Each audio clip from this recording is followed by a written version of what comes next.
Can I just say, like, I'm a size 9. I do shop at DSW, and I, like, crave those red shoes that she's got on. And sort of if I'd known the color scheme was a little more vivid, I would be, wouldn't be just in my usual black outfit. When I tell you a little bit what I've been doing the last several years, including being in Washington, D.C., you'll understand this is sort of like the Washington, D.C. look, right? You're all, all in black, but that's the Minneapolis look, and I love that. So good morning. I am really delighted to be here. I'm especially delighted to follow those messages from Caroline, which are so powerful and such a great way to set the tone and the moment for this gathering, but really for the moment that we are in collectively. I have a little bit of an admission, which is that I just got off the red eye from San Francisco, literally, about an hour ago. I was in a client meeting out in San Francisco, but I really wanted to be here because it was important, especially now, to be here with all of you here at Catalyst.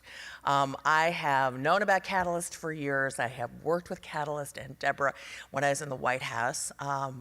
I did 8 years in the Obama White House, first in running the Office of Public Engagement for President Obama for 2 years, then for 6 years as Mrs. Obama's Chief of Staff, and then all 8 years, importantly for today, as Executive Director of the White House Council on Women and Girls, which I'll talk about in a moment. But Catalyst and the work that you all have done and the knowledge and the information you all have greatly informed the work that we did.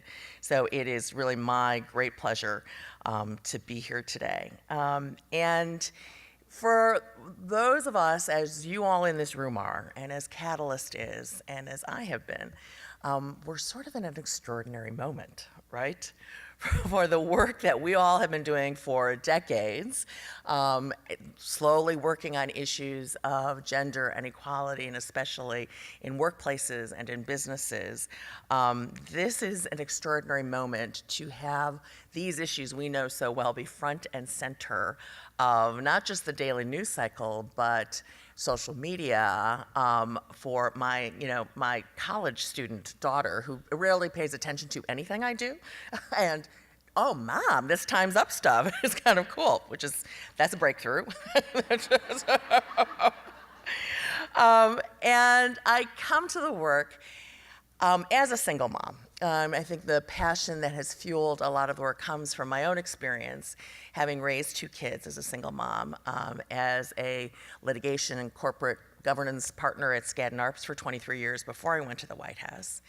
And knowing, talking about privilege as Caroline did, the privilege I had, which I was always conscious of having the resources, because I was a Skadden Arps partner, to have childcare for my children that I was comfortable with, I was secure in, that allowed me then to do the work that I wanted to do in my career and also raise my kids with the love and the security and the opportunities that they could have.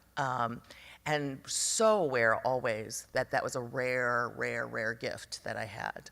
And how many, many women and men in this country don't have that as they struggle to try to raise a family and do well by their families, but also do well by their employers. So that fueled me. When I got to the White House, it also fueled my collective bosses, Valerie Jarrett, who herself was a single mom, and we had known each other, all 4 of us had known each other for years, and Barack and Michelle Obama, who together knew what it was like to be, 2 working parents, in a household trying to raise 2 kids with one parent on the road a lot for several reasons. But we all knew that these issues were something we wanted to work on when we got to the White House. Now, we had a little problem when we first got to the White House, something called the Great Recession, which sort of meant we weren't pushing through immediate big family policy change in those first 2 years as we struggled, to deal with the economy. But nonetheless, we were doing small things because I remember being horrified in the first about 4 months of being at the White House when a very pregnant White House staffer came in, and I was saying, so when are you due? And I said, and how long of a maternity leave are you taking? And she looked at me, she said, we have no maternity leave. I'm like, what are you talking about? What do you mean we have no maternity leave here at the White House? And there was none. There was no policy at all for anyone to take maternity leave in, this is January, February of 2009. And we dug into it, and I have to give our then Chief of Staff, Rahm Emanuel, credit for letting us dig into it, and discovered that actually, although for those employees that were on the Civil Service Code, which was about half of the employees in the White House, it is true we could do nothing for them because that's set by federal law. Unless Congress passes paid, some kind of family leave, we could not give them leave. But the other half of the staff worked directly for the president himself, and he actually can give them any terms of employment he wants. And that we realized we could, in fact, extend family leave, and we were very clear to make it family leave, to make it as broad as we possibly could to incorporate not just birth of a child, but an ill parent, a sick child, and to extend it to men and women, which I am really proud to say, not without a little badgering from me, that even people like our press secretary and others and our chief economist, when they had their children, took family leave as men. And actually thanked me afterwards for the bonding that they were able to receive with their children. And so we really then set about really developing what we called a working families agenda. And it was an agenda that cut across all of the issues that affected working families. So in addition to paid leave, equal pay, fairness in promotion, retention, diversity at all levels of leadership and in the workforce, because we knew you had to treat these issues holistically and across the board. And we also knew we had to make the business case, and Catalyst was enormously helpful to us in doing this. And our chair of the Council of Economic Advisors began to put out a series of reports from our economists to make the business case that you all in this room know so well, that if you have inclusive and working family policies, it's not a cost. It's actually a savings. You reduce, when we made the argument about reducing turnover and hiring, we cited the growing body of research. We now know, in addition to those savings, that over and over, study after study keeps reinforcing the fact that diverse leadership actually leads to greater profits. That, diversity, if you have 30 to 50% women in your leadership, you have anywhere from 15 to 19% higher return on your investment, and that keeps repeatedly getting reinforced. But what we didn't have at the time we were developing our agenda was we didn't have Congress. So after we lost Congress in 2010, we kept trying to get national policies through. We came very close on equal pay, on the Paycheck Fairness Act, lost it by 2 votes. When I say lost it by 2 votes, we actually got 58 votes out of 100. And only in the United States Senate is 58 out of 100. The math doesn't work to be a majority. Figure it out, but that was the case there. So we set about doing what we could in other ways. One was to be an employer, so the federal government is the largest employer on the planet. And we tried to make ourselves, as best as we could, a model employer. So we did things like institute sick leave where we could. We prohibited the Office of Personnel Management from asking about prior salary when doing new hires, so to address some of the equal pay issues that are involved there. And we tried to work with our federal contractors by requiring them to have some form of paid sick leave, and issued a rule, now apparently rescinded, but we did issue a rule that would require wage bands to be disclosed on the EEO-1 form, at least to try to get at issues of pay equity.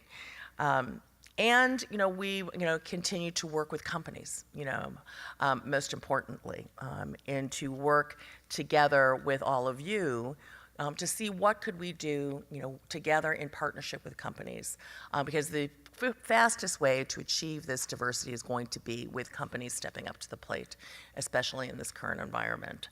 And so in 2014, we put together a Working Families Summit where we brought together all of you, many of you, to really showcase the best practices that were happening for companies that really want to do better. We also showcased business schools because one of these strategies we had and still continues, I was just at Kellogg last week, is to make sure our new generation of managers get taught these principles of diversity and inclusion. And my dream here is that these principles become the new Six Sigma, right? This is the new way that managers are going to be measured against, is how they really treat and invest in and treat their workforces. Which brings me to today and what I'm doing now. And as Caroline mentioned, what I'm doing now is I'm a partner at the law firm of Buckley Sandler, which is a firm based in DC. I head their Chicago office.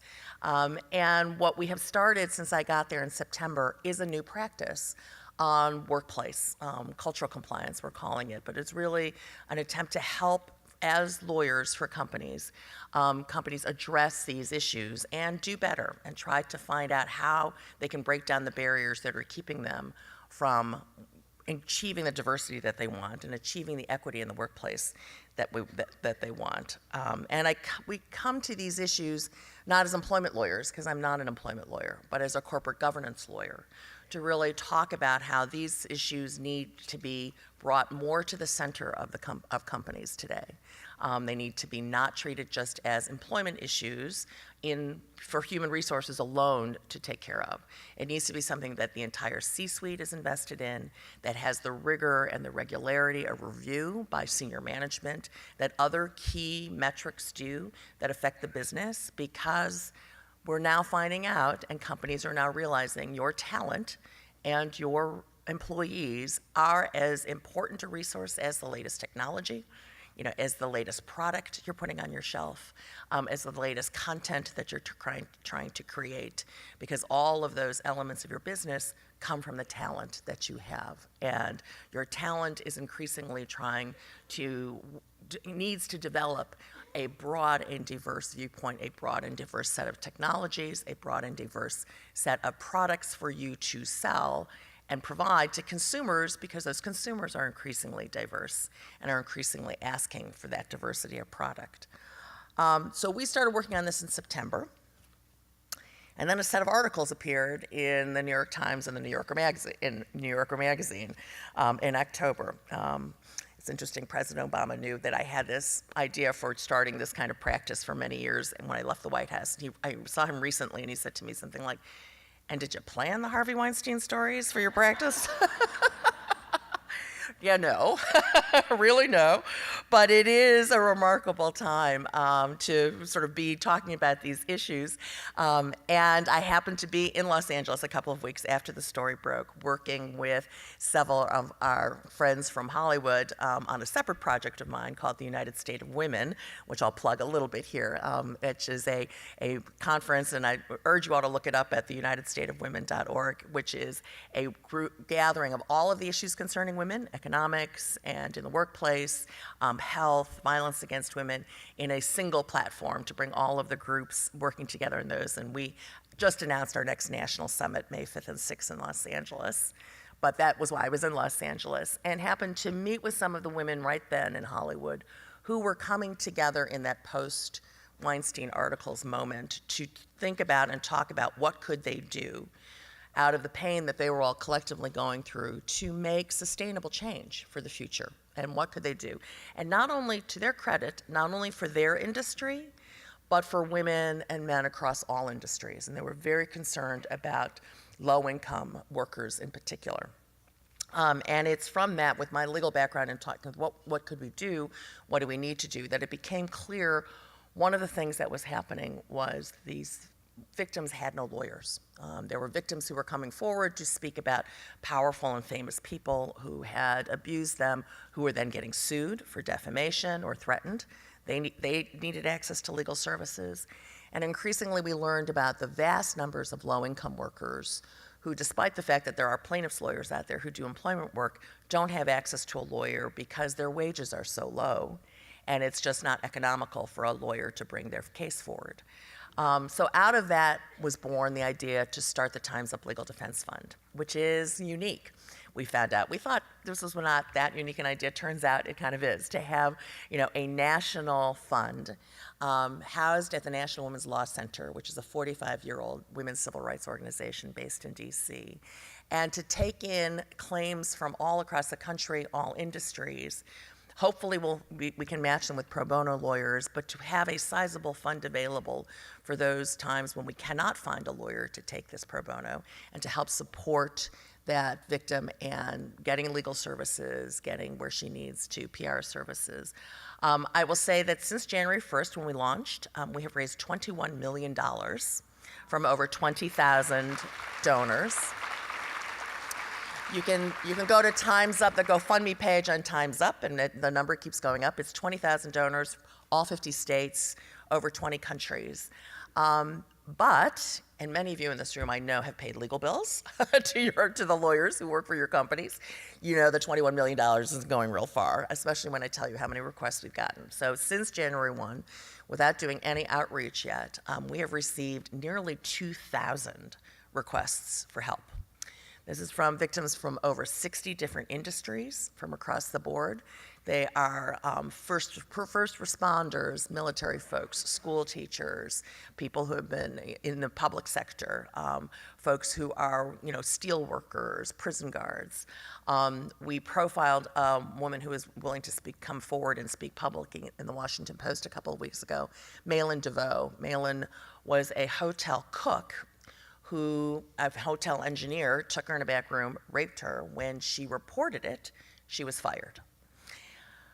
Time's Up Legal Defense Fund got her a lawyer, and in my favorite piece of all of this, she told the Washington Post, her quote is, "I feel brave now," which is the point of getting somebody a lawyer, and which I say to all of you who represent companies, that the concept here of a Time's Up Legal Defense Fund is something I want you all to embrace as well, because you all know that we can reach fairer, more just, more equitable resolutions of issues that come forward on both sides, for both sides, when both sides are represented and well represented by lawyers. And this is our effort to level the playing field for victims of sexual assault across the board, and also to shine a light on it, because the thing that we know about sexual assault and sexual harassment is, we estimate as much as 75% of the victims of sexual assault do not come forward.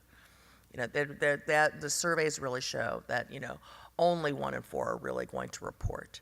And the ones who do report, here's the reason why people don't come forward. The ones who do report that 75% of them have been retaliated against. So 3 out of 4 times somebody comes forward with a claim of sexual harassment, they're going to experience retaliation. And when someone else, their coworkers, see that, it's no surprise that we are continuing to see this, be under the covers and not raised to the surface. And that's why, again, the Legal Defense Fund is so important, we feel, but also why companies taking hold of these issues now and really dealing with them is so critical and so important. And that's why, we are at an interesting point in time for those of us who do the work on making workplaces better for women. I had someone yesterday ask me, are we at an inflection point? Do I think we're at an inflection point? And I actually think we are. I mean, a lot of us have seen, if you do this long enough, we've lived through Anita Hill, we've seen a whole series of moments over the last 3 decades that sexual harassment has been outlawed, where the issues bubbled up, and then it seems to have gone away. This one seems not to be going away. It's moving from industry to industry. There is the media gets a lot of credit for continuing to chase stories around and raise them to the surface. The victims who are coming forward actually deserve the lion's share of the credit for being brave and courageous in their own lives and being willing to put themselves out there to explain what has happened, to call a stop and time's up on what is happening out there. And now it's up to us, those of us who do this work, who are trying to make sustainable change within institutions and within corporations, to make this inflection point actually truly change the curve and direction of where we're going. And that's why what you all are doing at this conference today is so critical and so important, and what all of you do inside your companies and your institutions every day is so important. So how do we do that? How do we do that now? How do we really make this inflection point count in the moment that we're in? Well, I do think we have to do a few things here, and some of them are not so easy. The first one that's really not so easy is I think we have to honestly admit that what we've been doing for the last 3 decades hasn't worked. All of the way we've been training, the way we've been approaching this hasn't worked. We know it hasn't worked because the numbers of diversity are moving at a glacial pace. We're making progress, but we're still at 6.4% CEOs, of Fortune 500 companies. We're still at 12% members of boards of directors. And at the pace that we're going, well, I forget what the number is that McKinsey and folks put out there, but we are, a lot of years away from getting to gender equity. So it really hasn't worked. And we know it hasn't worked because literally every company in America has been doing sexual harassment training for 3 decades under the Supreme Court rules, and look where we are. So that hasn't prevented sexual harassment from occurring and being, more than just occurring, being very prevalent in many of our workplaces. So we've got to really do some things differently, and we've got to approach these all differently. First, we have to make sure in this moment where so much focus is being placed on the sexual harassment piece, and make sure that we all talk about the fact that this is not about sexual harassment fundamentally for workplaces. Sexual harassment is the end of the process. It is the symptom of having a workforce that's actually not truly diverse and equitable. Because if you have diverse and equitable workforces, you are going to have less sexual harassment. So we can't allow the moment of focus on what we need to do to address sexual harassment to allow us to ignore the other hard work that needs to be done on all the barriers that are keeping women from progressing in the workforce, like equal pay and paid leave and fair promotion practices and retention practices. All of those things need to be looked at holistically. As I said before, we have to really recognize these are core corporate governance issues. They're not just HR issues. And it's not just for the HR department to have to be concerned about and to have to push through in a company. It's got to start at the top. Tone at the top has to start up there, and it has to flow through the entire organization as much as a key metric of performance and doing well as increased sales numbers, because these are going to be key to your company's future. And it's not just what the law says. So, and I say this as a lawyer, but what I have now come to realize over the last couple of months is that the other part of our problem is that we have oftentimes just stuck to what the law requires and no more. And that's been a problem because guess what? The law doesn't require or the law doesn't prohibit very much. Title VII was a compromise statute. It doesn't cover a lot of employers and employees. It doesn't cover a lot of behavior. Bullying is one of the things that some of my clients today tell me is their biggest problem.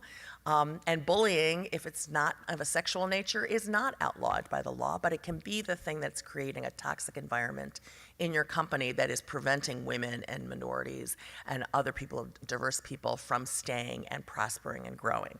So we have to now extend ourselves and go beyond the law. It's going to make your employment lawyers nervous, but it is the thing that you need to set a culture and a set of values for what your company is going to stand for, and it's going to be an aspiration that is beyond the legal minimum of what's out there. And we also have to be clear about retaliation, and I don't have a clear answer about how we do that yet, but obviously when 3/4 of folks who are reporting experience retaliation, when company after company I go into and I interview the employees, they're mostly afraid of retaliation. They expect that that's going to be what will happen to them when they report. And so we as corporate leaders need to be clear and send better signals to support people who come forward, bystanders who come forward, and encourage them as well, and protect folks from retaliation. And we really also have to talk about proportional responses, and which is especially hard in this current moment where everything seems to be about the extreme behavior, the extreme response. We have to recognize and talk about a range of behaviors and a range of responses because that is also what's going to move change. You know, I love the statements of zero tolerance on sexual harassment because it's a strong statement against them. But I would also submit that it is not the case that every act of sexual harassment, which covers a broad range of actions, is a dismissible offense. And we have to move away from that because that's the only way we're going to actually change our workplaces, because it's not just about changing who's at the workplace, it's about changing the people in the workplace as well. And some of which I think Caroline's getting at is you've got to be open and you have to be about change, and change for yourself and change for your coworkers. And that doesn't always mean dismissing everybody out the door. And we have to finally be clear, you know, about transparency and how we're going to talk about these issues. A lot of these issues are sensitive and they're confidential. I think we have left the cloak of confidentiality swoop too far down so that now people actually don't trust the process. I hear over and over again people telling me, I don't report because it's a black box at HR. And everything goes in and nothing comes back out. So I have no idea what's going on. And somewhere we've got to balance the confidentiality needs of these processes with also the transparency needs of the organization in order for everyone to have buy-in and everyone to understand what's going on.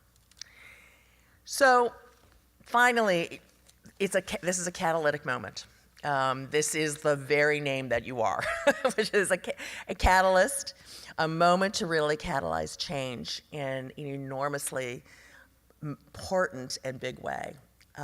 And I challenge all of us to step up to the moment, for us to be as bold as the moment right now is in our country, to be as bold as the conversation is right now in the country, and to seize it, to make a tremendous leap, which I believe that we can make right now, and which all of you have been so key to bringing us to this moment, can be really key in getting us through it with a dramatic, really true cultural shift in how we address workplaces that are fair and better for women and for really all workers.